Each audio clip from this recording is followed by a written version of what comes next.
Então, a primeira quinta-feira, dia 6 de junho, dia 7 de junho, teve outra manifestação, e na outra semana mais duas. Nessas manifestações, a gente pode ver uma composição social específica dos manifestantes, um tipo de grito específico, um tipo de estética específica, etc., que vai mudar bastante radicalmente na terceira semana.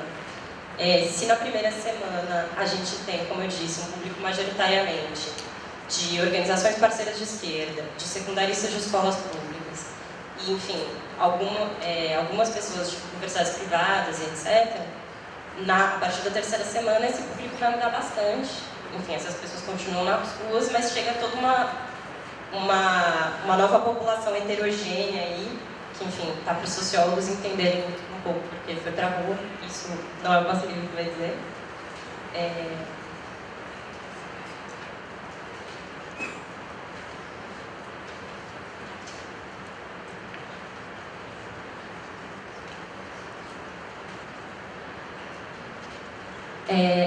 Essas manifestações, as primeiras 4 manifestações, elas foram marcadas, eu já falei um pouco da composição social, mas foram marcadas também por uma estética mais ou menos conjunta. Eu não sei quanto as pessoas acompanharam, honestamente não sei nem passou ou não na TV, porque estava na rua. Mas enfim, a gente tinha a ideia do fogo, né, o fogo nas catracas, um pouco simbolizando a discussão do passe livre, né, o slogan, o mote, que é por uma vida sem catracas. A gente tinha a ideia de ocupação total da rua, e ela estava um pouco baseada na ideia de reverter algumas coisas que são sempre faladas. Então, enfim, sempre que se faz manifestação, a primeira acusação da imprensa ou de outros setores conservadores é que uma manifestação impede o direito de ir e vir das pessoas. A nossa ideia era justamente brincar e responder isso dizendo que o que impede o direito de ir e vir das pessoas não era as pessoas nas ruas, mas a tarifa de ônibus e o aumento dela. Então era brincar um pouco e tentar fazer esses deslocamentos.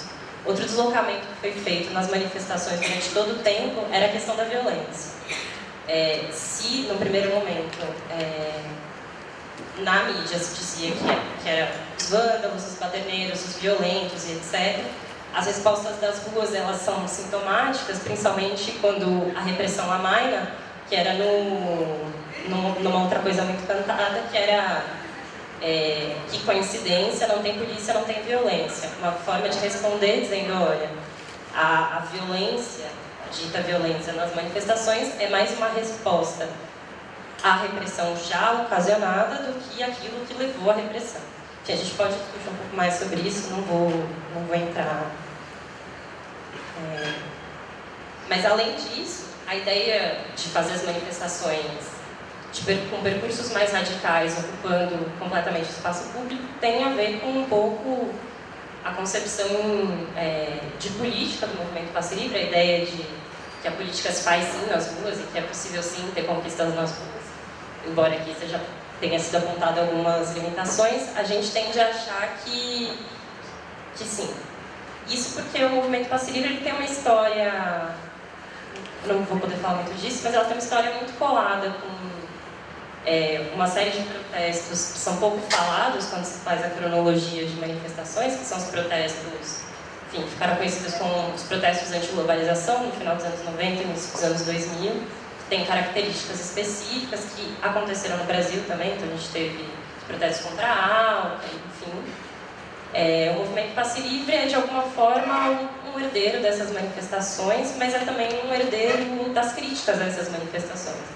Da discussão de que, enfim, ponto de vista da população brasileira, discutir a ALCA era uma coisa bastante longínqua e que, enfim, tinham muitas pautas muito mais pontuais, muito mais específicas que poderiam fazer esse mesmo tipo de discussão, esse mesmo tipo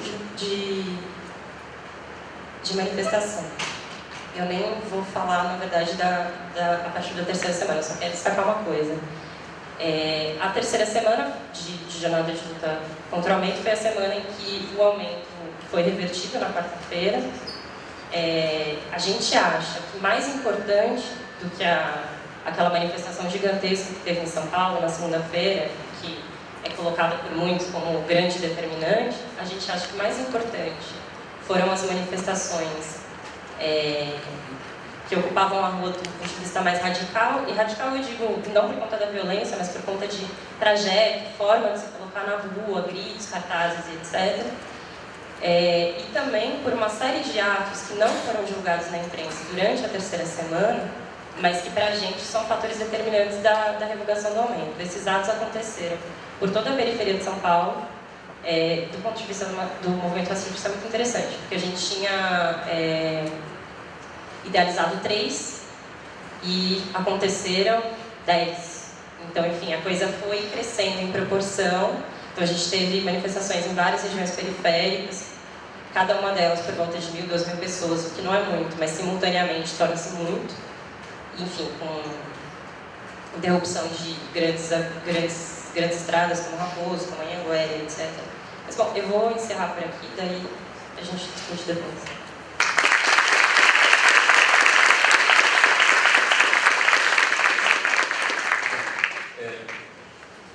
Eu também vou falar um pouquinho, colocar minha mulher.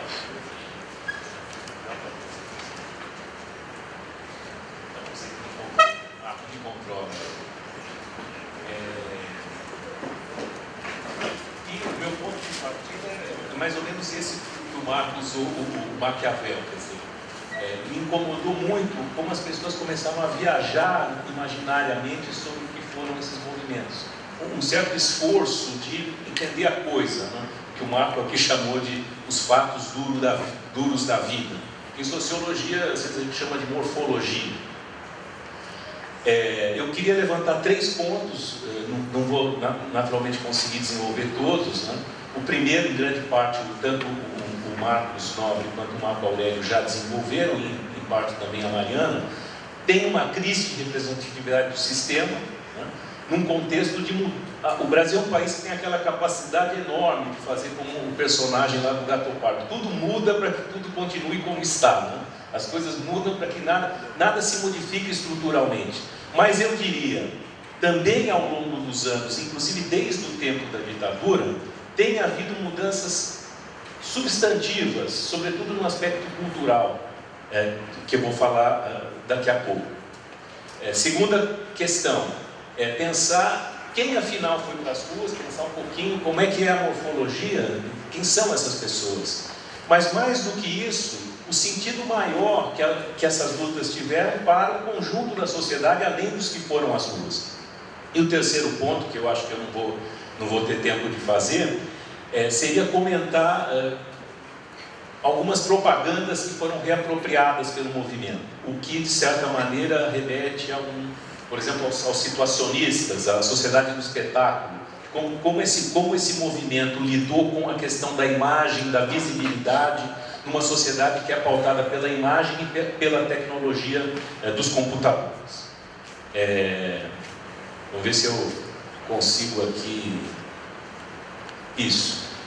Me parece, né, que no espaço da educação, da comunicação e da cultura, tem um processo que vem junto com esse mesmo que o Marcos Nobre falou, de algumas décadas pelo menos, de um desejo forte na sociedade de democratização, de acesso à educação, de acesso à cultura, de acesso ao bem-estar social.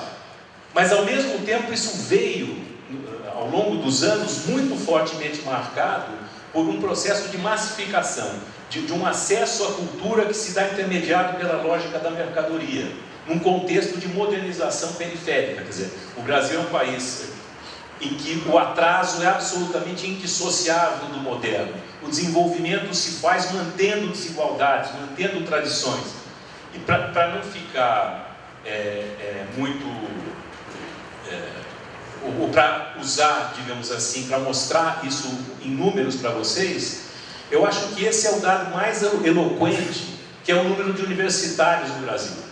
Em 1960, tinha 95 mil universitários no Brasil. Naquela década, 70, 425 mil, aqueles anos todos, e 80, 1 milhão e 300 mil. Isso foi um salto significativo, se a gente pensar que a população brasileira em 60 tinha 70 milhões.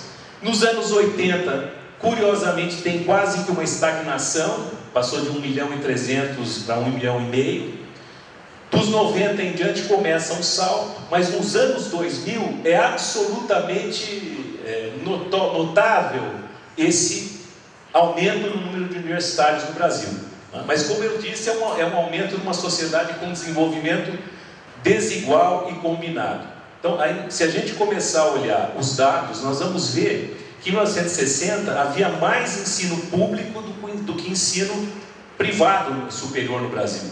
Mas um número absolutamente insignificante, mesmo comparando com outros países da América Latina. Ainda em 70 havia um equilíbrio. Sob o regime militar, nitidamente a lógica privatista se fez imperar, né?